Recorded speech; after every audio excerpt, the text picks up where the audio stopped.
Eu gostaria que vocês abrissem suas Bíblias no livro de Êxodo, no capítulo 25. Êxodo, o segundo livro do Antigo Testamento. Vamos abrir aqui no capítulo 25.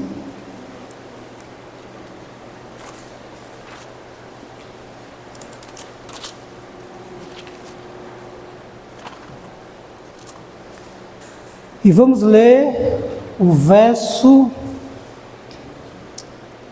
8 do capítulo 25.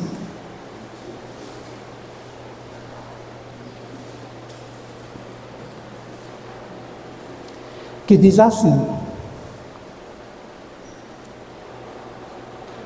Êxodo 25, verso 8: E me farão um santuário para que eu possa habitar no meio deles. Irmãos, nessa noite de domingo, eu quero fazer um convite a você. Nessa noite eu quero que você venha comigo e vamos juntos fazer uma viagem no tempo.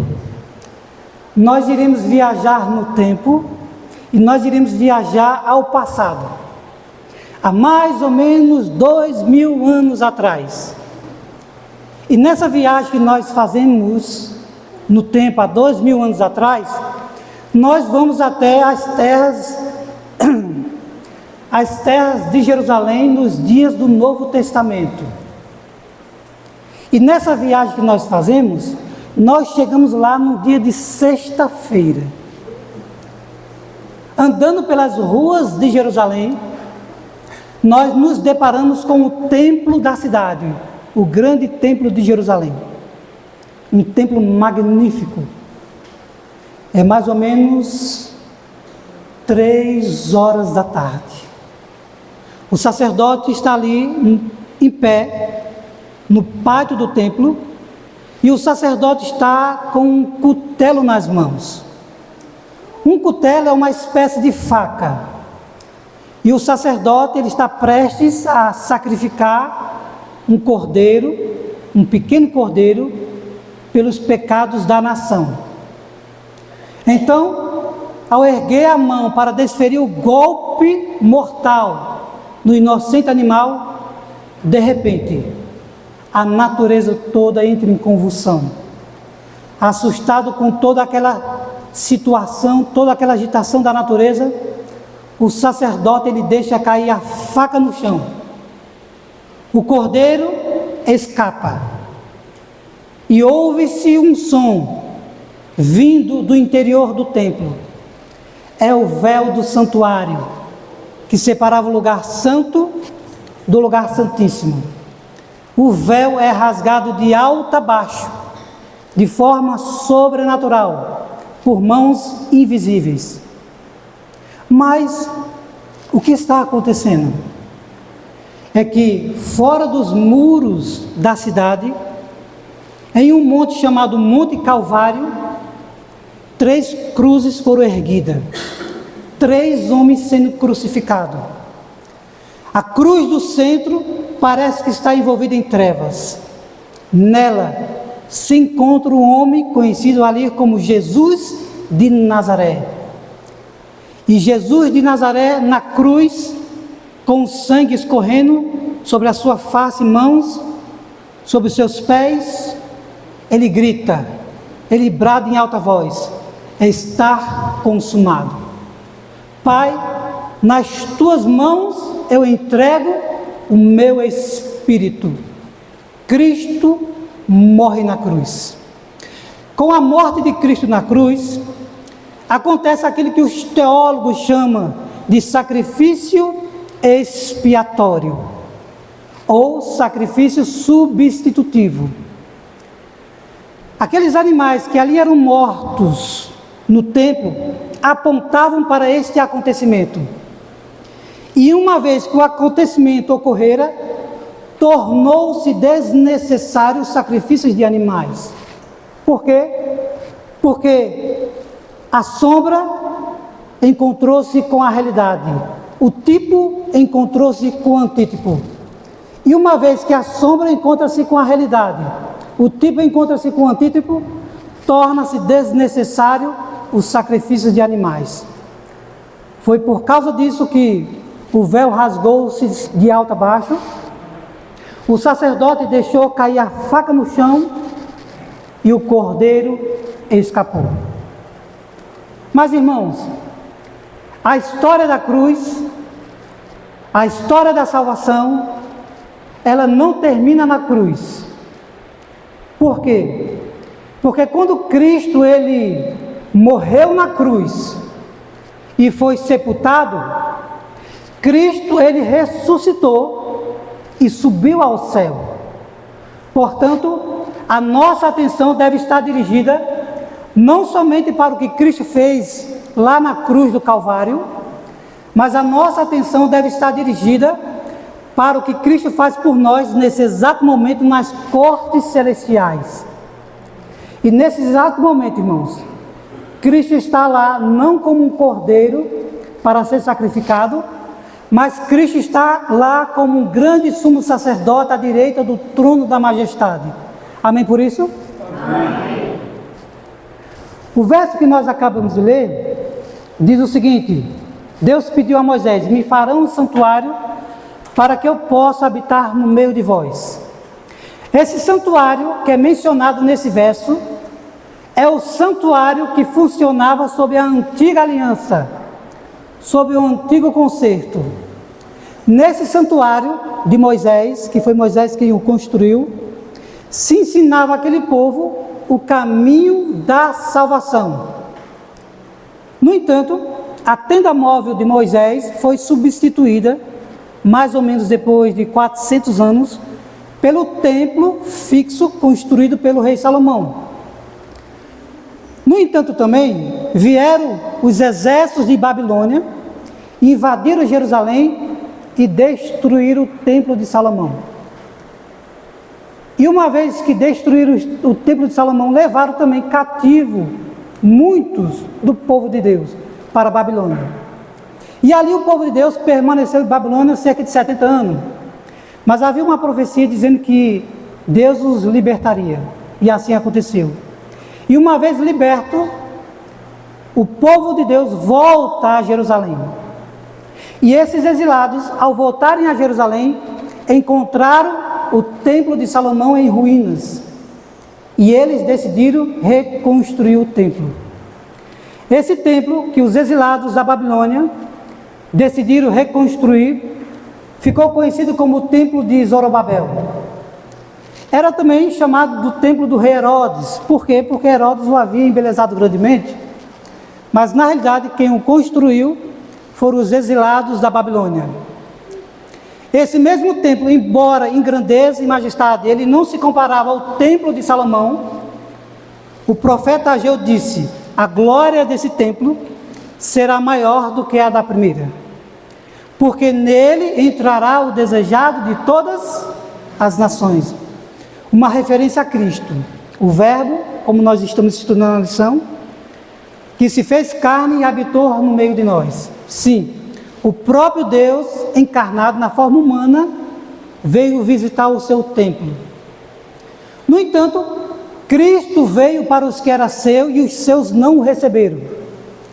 Embora Jesus estendesse seus braços como uma galinha estende suas asas para acolher seus pintinhos, o povo judeu não quis, não aceitou o convite de graça e de misericórdia. E foi por causa disso que Jesus disse: olha, está vendo esta casa? Ficará deserta. Não ficará aqui pedra sobre pedra que não seja derribada. E de fato, no ano 70 da nossa era, vieram os exércitos da Babilônia, aliás, os exércitos de Roma, sob o comando do general Tito, e destruíram o templo construído pelos exilados da Babilônia. Hoje, nos nossos dias, nós estamos vivendo sob um novo concerto. Nós estamos vivendo sob a nova aliança. E o novo concerto, a nova aliança também possui o seu santuário. E esse santuário se encontra no céu. Nesse santuário que se encontra no céu, Cristo está à direita do trono da majestade para interceder por nós. Cristo está como nosso grande sumo sacerdote à direita de Deus. Esse templo que foi construído no céu, ele foi erigido pelo próprio Deus, não por mãos humanas. Vamos ler o verso 9 do mesmo capítulo 25 e vamos descobrir que o santuário que Moisés construiu era uma réplica de um original. Capítulo 25, versículo 9, diz assim: segundo tudo o que eu te mostrar, para modelo do tabernáculo e para modelo de todos os seus móveis, assim mesmo o fareis. Agora dê um pulinho aqui para o verso 40.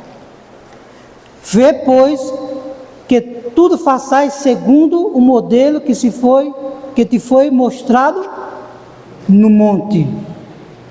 O livro de Hebreus diz que o santuário que Moisés construiu era uma figura das coisas celestiais. E no capítulo 9 do livro de Hebreus, e o verso 24, Paulo diz que ele era figura do verdadeiro santuário que se encontra no céu. Portanto, o santuário construído aqui na terra nos dá uma ideia do que acontece no santuário celestial. Nos dá uma ideia. Ao olharmos para a Bíblia, nós iremos perceber o seguinte: desde o início da Bíblia até o livro do Apocalipse, nós iremos perceber que a Bíblia faz referência a um santuário celestial. No livro de Salmos, capítulo 11, versículo 4, você vai ver uma referência feita ao santuário celestial. Se você pegar o livro de Salmos, capítulo 104, versículo 19, você vai ver também uma referência a um santuário celestial. Livro de Miqueias, capítulo 1, versículo 2 e 3, faz uma referência ao santuário celestial. Mas não para por aqui. Porque no Novo Testamento, na ilha de Patmos, Deus deu revelações especiais a João. E nessas revelações, João viu os utensílios originais que serviram de modelo para que Moisés construísse a mobília do tabernáculo terrestre. No capítulo 1 de Apocalipse, verso 12, João vê o candelabro com 7 lâmpadas. Já no capítulo 8, versículo 3 do Apocalipse, João, ele viu o altar de incenso, o original. Mas não para por aqui. Vamos para o Apocalipse, capítulo 11, e vamos ver a mais surpreendente revelação em relação ao santuário que foi dada a João. Capítulo 11 do Apocalipse,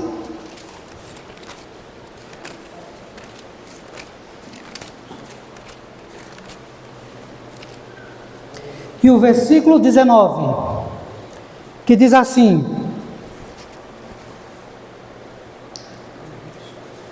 capítulo 11 do Apocalipse, e o versículo 19, diz assim: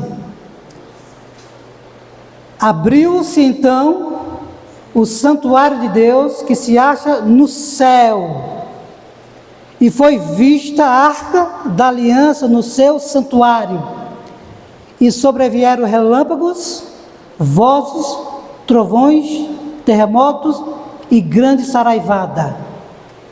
Então, nesse texto, Deus deu uma visão muito especial a João. João viu o santuário de Deus que se encontra onde? No céu. E junto com o santuário, João vê o que mais? A arca da aliança. Nós sabemos, de acordo com o Antigo Testamento, que a arca da aliança continha os 10 mandamentos. Portanto, João lá no céu, ele vê o santuário de Deus e a arca da aliança. Então, o que nós supomos aí, qual a conclusão que nós chegamos? Que lá contém os 10 mandamentos. Foi por isso que Jesus disse, né? É mais fácil o céu e a terra passar do que um i, um tio ser tirado da lei. Portanto, tenham muito cuidado quando alguém chegar para você e dizer, a lei de Deus passou. A lei de Deus não vale. É coisa do Antigo Testamento. Tenham muito cuidado. Esse texto nós lemos no Novo Testamento. E mais, uma outra questão também. Certa vez, numa sala de escola sabatina, um professor levantou uma questão. Não seria o céu o santuário? Mas o texto é bem claro. Abriu-se, então, o santuário de Deus, que se acha onde? Então você percebe que o evangelista João faz distinção entre o céu e o santuário. O céu é uma coisa e o santuário é outra. O santuário está onde? Está no céu. Ele não está dizendo que o céu é o santuário. O santuário está no céu. E o santuário terrestre, irmãos, ele nos dá uma ideia das coisas que acontecem no santuário celeste. E as cerimônias que ali eram realizadas no santuário terrestre, tanto no de Moisés, no de Salomão, ou aquele construído pelos exilados da Babilônia, ilustravam pelo menos 3 momentos do plano da salvação. O primeiro momento já foi mencionado, é o sacrifício substitutivo de Cristo na cruz do Calvário. O segundo momento, que era ilustrado nas cerimônias que eram realizadas no santuário terrestre, é a mediação sacerdotal de Cristo, Jesus como nosso sumo sacerdote. E o terceiro momento que nós podemos ver ilustrado pelas cerimônias que eram realizadas no santuário terrestre é o juízo final. 3 fases, 3 momentos no plano da salvação nós podemos encontrar nas cerimônias que eram realizadas no santuário terrestre. Em relação à primeira fase, que é o sacrifício substitutivo de Cristo, ou o sacrifício expiatório, nós sabemos que aqueles animais ali eram símbolos de Jesus, que viria ao mundo, levaria sobre si os nossos pecados. E uma vez levando sobre si os nossos pecados, Jesus também teria que carregar sobre si as consequências do pecado. E qual é o salário do pecado? A morte. Romanos 6, 23. O que acontece com a alma se ela pecar? Ela morre. Ezequiel 18, 20. Então Jesus teria também que carregar as consequências do pecado. O sangue dos animais derramado dizia-nos que sem derramamento de sangue não poderia haver remissão de pecados. Vamos para a segunda fase, o ministério sacerdotal de Cristo no santuário. Ora, se o sacrifício de Cristo foi plenamente completo na cruz, qual é a necessidade de um sacerdote? O papel do sacerdote mostra-nos a gravidade do pecado. O pecado ocasionou uma separação tamanha entre Deus e o homem, que foi necessário que viesse alguém para reconciliar um Deus santo com as suas criaturas pecadoras. Haveria, portanto, necessidade de quê? De uma intercessão, de uma mediação. Sem essa intercessão, sem essa mediação, nós não poderíamos ser reconciliados com Deus. E esse papel de Cristo como mediador, ele foi ilustrado no Antigo Testamento, no livro de Gênesis. Jacó, na noite de sua fuga, quando ele foi dormir, ele teve um sonho. Nesse sonho ele viu uma escada que descia do céu e tocava a terra. E nessa escada anjos subiam e desciam. Essa escada era símbolo de Cristo. Os anjos descendo e subindo sobre aquela escada são as bênçãos de Deus que descem até esse mundo por meio do Senhor Jesus Cristo. É por causa disso que as nossas orações devem ser feitas no nome de Jesus e nenhum outro. Paulo, escrevendo a Timóteo, ele diz: há um só Deus e um só Senhor, Jesus Cristo. E ele diz que há só um mediador entre Deus e os homens, Jesus Cristo, o homem. E Pedro diz que debaixo do céu não existe nenhum outro nome dado entre os homens pelo qual importa que sejamos salvos. E Jesus acrescentou no Evangelho de João 14,6: eu sou o caminho, a verdade e a vida. Ninguém veio ao Pai a não ser por mim. Portanto, é por esse motivo que nós fazemos orações no nome de Jesus. Porque Jesus é o único que teve condições de nos reconciliar com Deus e ninguém mais. É perigoso orarmos, pedimos a Deus em nome de outras pessoas. A Bíblia diz que Jesus é o único caminho, é a única verdade e a única vida. Amém. Agora vamos para a terceira fase do plano da salvação para nós concluirmos, que é o juízo final. O juízo final, nós podemos dividir ele em 3 momentos. O primeiro momento, geralmente nós chamamos de o juízo investigativo. O segundo momento, nós chamamos de juízo comprovativo. E o terceiro e último momento, o juízo final, o juízo executivo. Vocês pegaram? Qual é o primeiro momento do juízo final? É o juízo investigativo. Segundo momento, juízo comprovativo. E terceiro momento, juízo executivo. Essas são as 3 fases do juízo. Vamos entender um pouco mais. Na primeira fase do juízo, que é o juízo investigativo, temos que fazer uma pergunta e procurarmos a resposta na Bíblia. Nessa primeira fase, quem são os primeiros a serem julgados? Para entendermos isso, vamos na carta que Pedro escreveu, em 1 Pedro, capítulo 4, e vamos entender essa primeira fase do juízo. 1 Pedro, capítulo 4, já estamos terminando. Capítulo 4.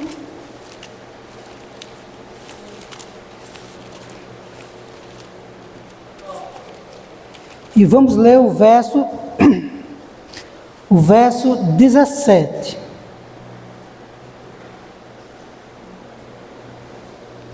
A pergunta seria melhor assim: por onde começa o juízo de Deus?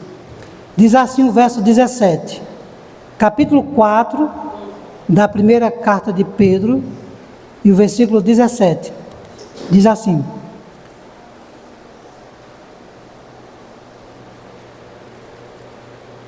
porque a ocasião de começar o juízo pela casa de Deus é chegada.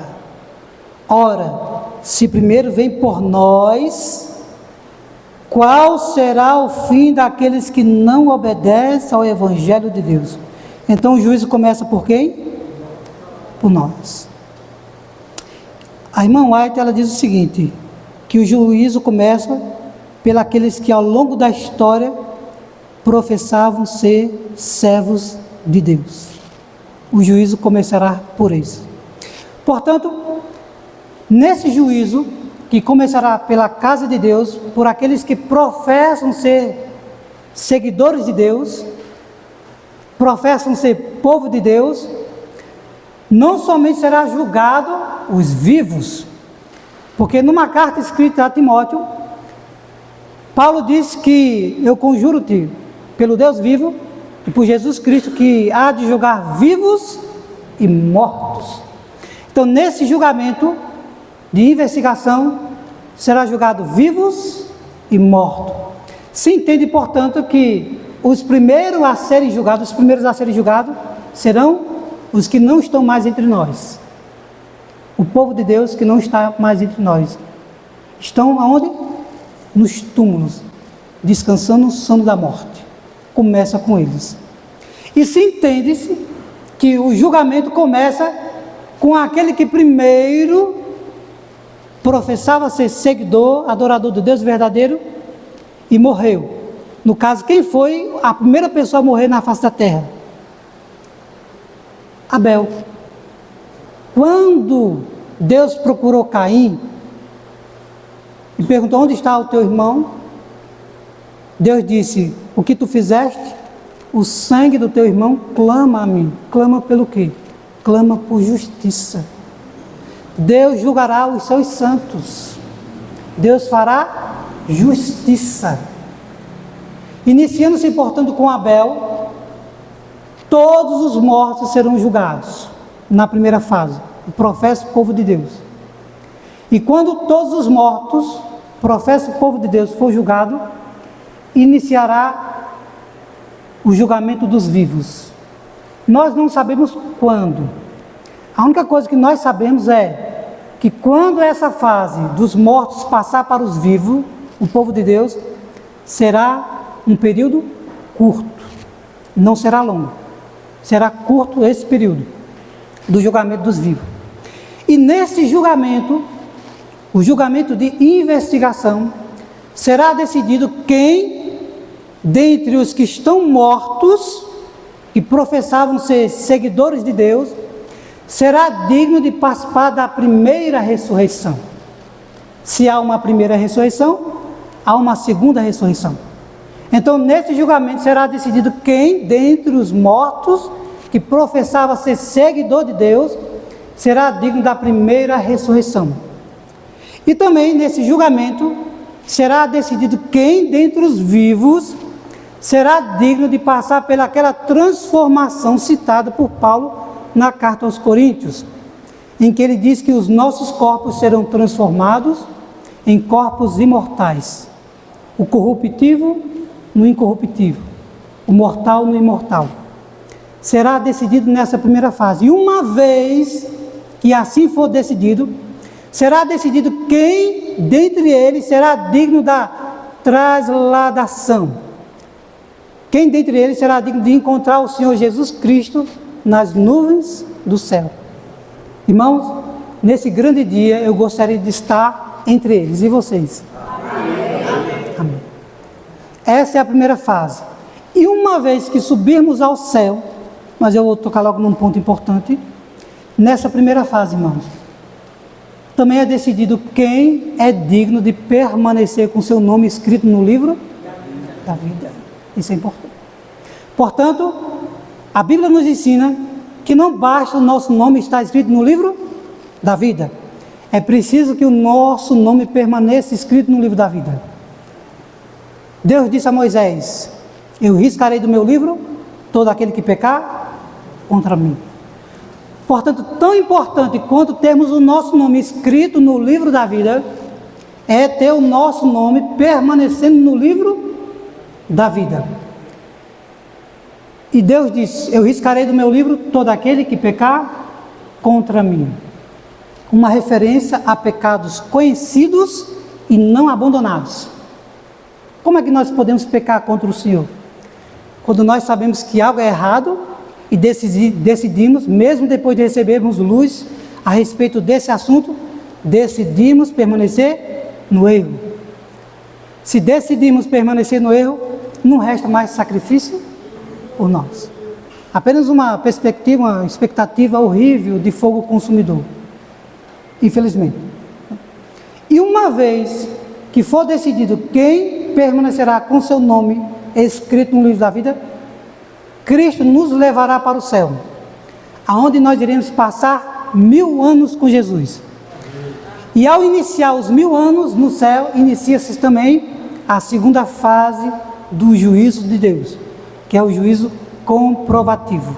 A base para isso se encontra na carta de Paulo aos Coríntios, 1 Coríntios capítulo 6, Coríntios 6,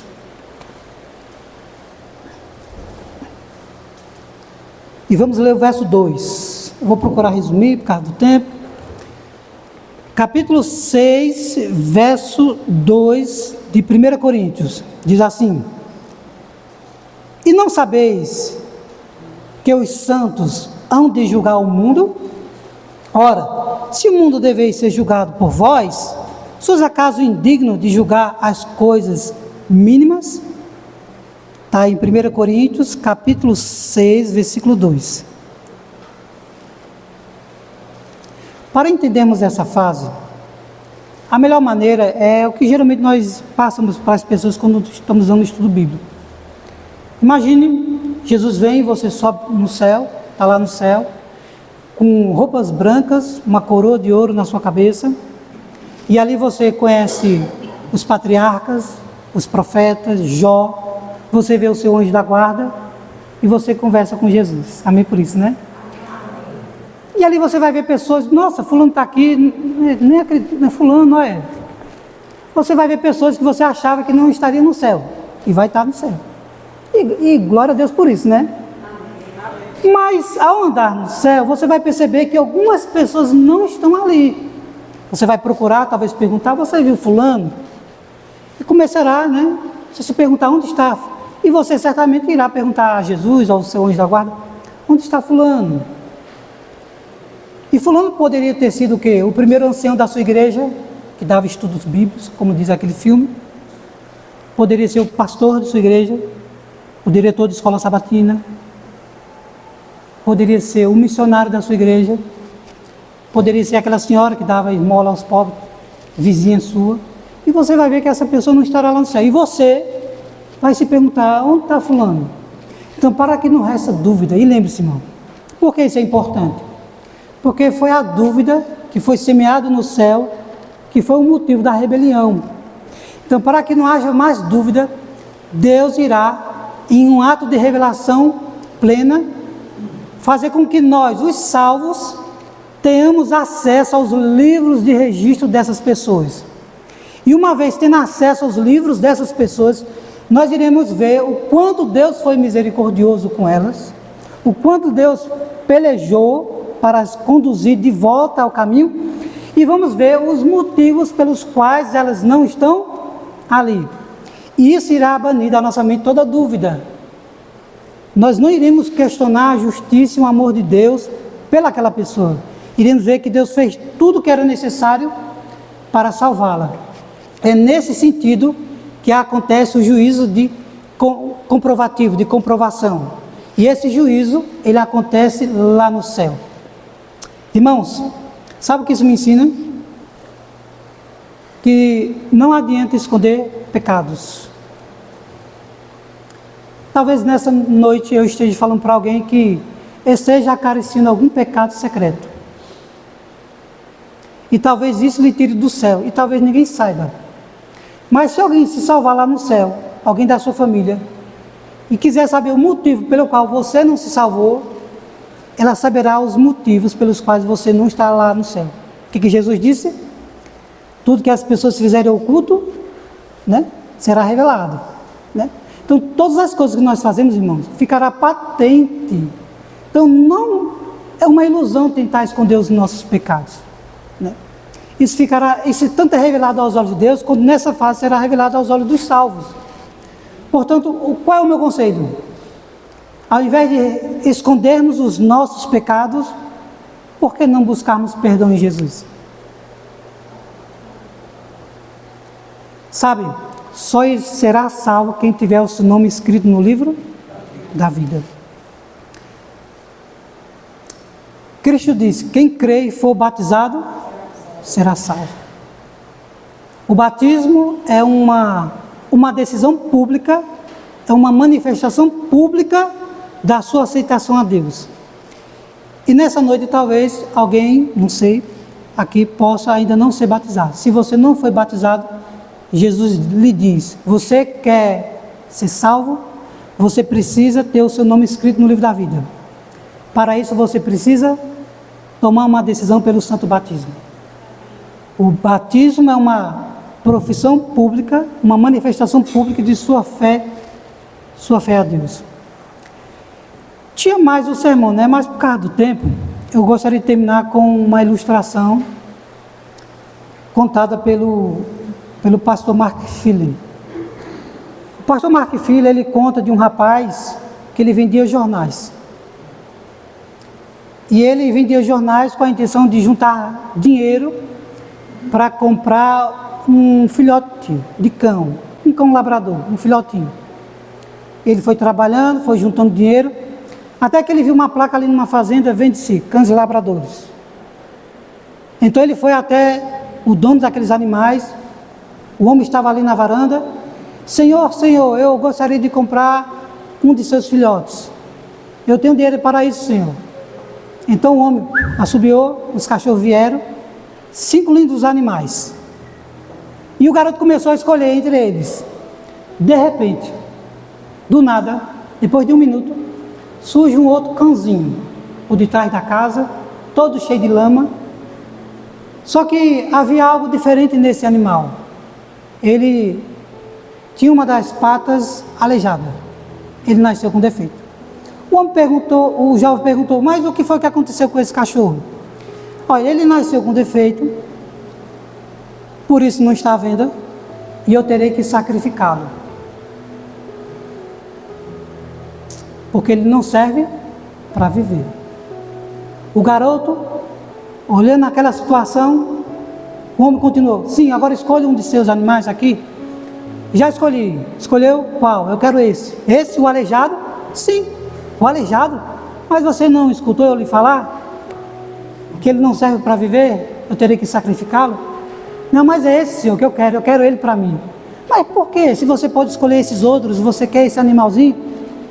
Aí o garoto, para surpresa daquele senhor, levantou uma das barras da sua calça, e o homem viu que aquele garoto, ele tinha problemas na perna, ele também era aleijado. Ele tinha tido pole, teve o pé entortado, teve um probleminha, e ele viu correias, metais, para ajustar o pé daquela criança. E ele disse à criança, olha, eu quero ele porque eu entendo o que o cachorro está passando. Eu entendo. Sabe, irmãos, se formos sinceros conosco mesmo, veremos que ninguém aqui é digno de salvação. Se formos sinceros conosco mesmo.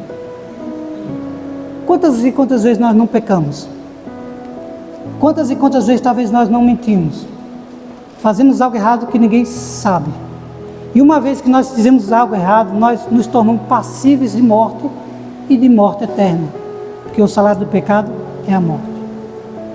E justamente, diante de Deus, Satanás vem e diz, olha, está vendo fulano com seus pecados secretos? Está vendo fulano com suas falhas e defeitos? Ele não serve para viver. Ele não serve para viver. Mas aí aparece a pessoa maravilhosa do Senhor Jesus Cristo.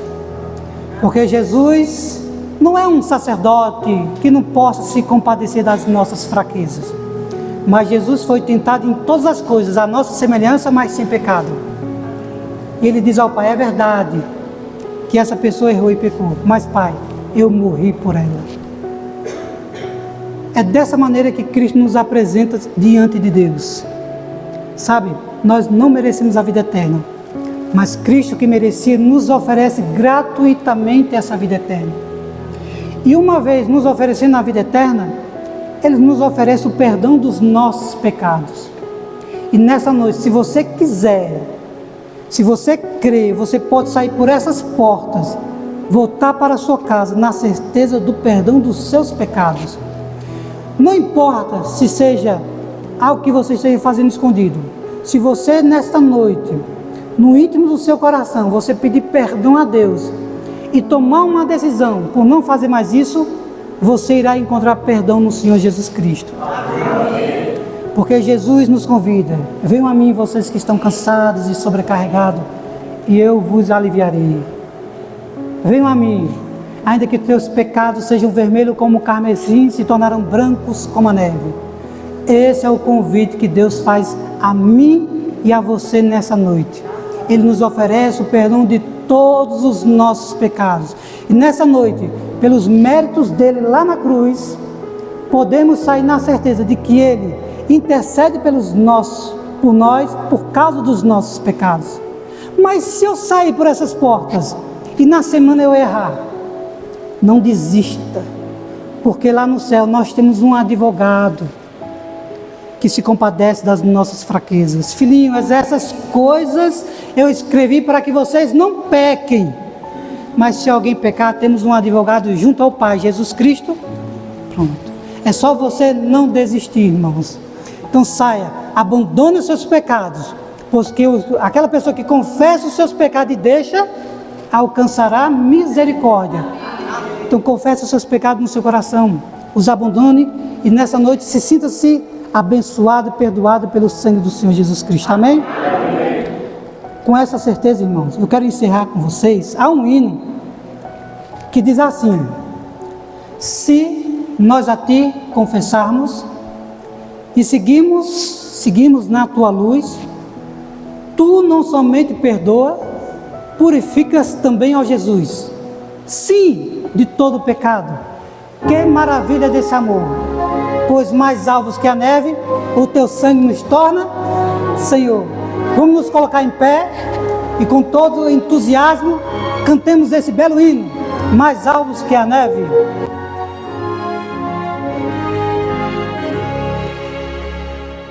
Seja bendito o Cordeiro que na cruz por nós padeceu. Seja bendito o seu sangue que por nós pecadores verteu.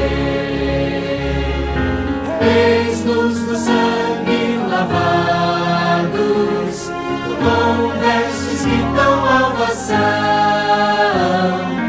Nós pecadores remidos, que de Deus recebemos perdão.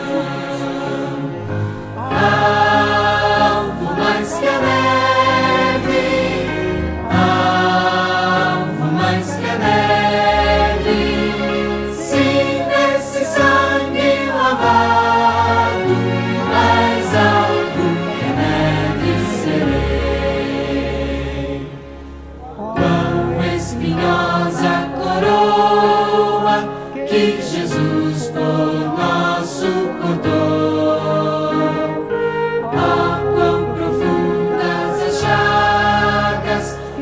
Nos provam o quanto Ele amou. Há nessas chagas pureza para o mais torpe pecador, pois que mais alvos que a neve, o teu sangue nos torna, Senhor. Alvo mais que a neve, mais que a neve, sim, nesse sangue lavado, mais alvo que a neve serei. Se nós a ti confessarmos e seguirmos na tua luz, tu não somente perdoas, purificas também, ó Jesus. Sim, e de todo pecado, que maravilha desse amor, pois que mais alvos que a neve, o teu sangue nos torna, Senhor. Alvo mais que a neve,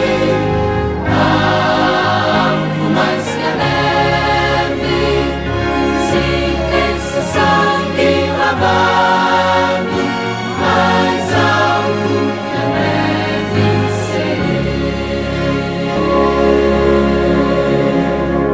Amém, Senhor. Muito obrigado, Senhor, muito obrigado, porque pelos méritos do Senhor Jesus Cristo, nós podemos ter a vida eterna, Senhor. Obrigado porque tudo que é necessário para a nossa salvação foi feito na cruz. E agora nós temos a certeza de que lá no céu, nesse exato momento, nós temos o nosso sumo sacerdote à direita do trono da majestade. E Ele luta por nós. Ele intercede por nós. Ele é o nosso advogado. Por isso, Senhor, Queremos sair daqui na certeza de que essa causa nós não perderemos, se tão somente nos entregarmos todos os dias ao nosso Senhor Jesus Cristo. Por isso, Senhor, queremos nesse momento confessar os nossos pecados. Se há nessa noite alguém aqui cometendo algo errado, se nessa noite, Senhor, nós erramos e falhamos em alguma coisa da nossa vida, temos a certeza nesse momento de que o Senhor nos perdoou pelos nossos pecados. O Senhor nos perdoa por todos os pecados que nós cometemos. Então somente, Senhor, nos ajude a decidirmos a andarmos de acordo com a Tua luz, a andarmos de acordo com a Tua vontade. E ajude-nos, Senhor, a não confiarmos em nós mesmos, mas ajude-nos, Senhor, a confiar no que Cristo fez por nós. Nas Tuas mãos colocamos a Tua igreja, a liderança dessa igreja, Senhor. Abençoe cada membro, cada líder, abençoe o pastor distrital, nos abençoe na certeza do Teu amor, do Teu perdão. Te pedimos essas bênçãos no nome do Senhor Jesus. Amém.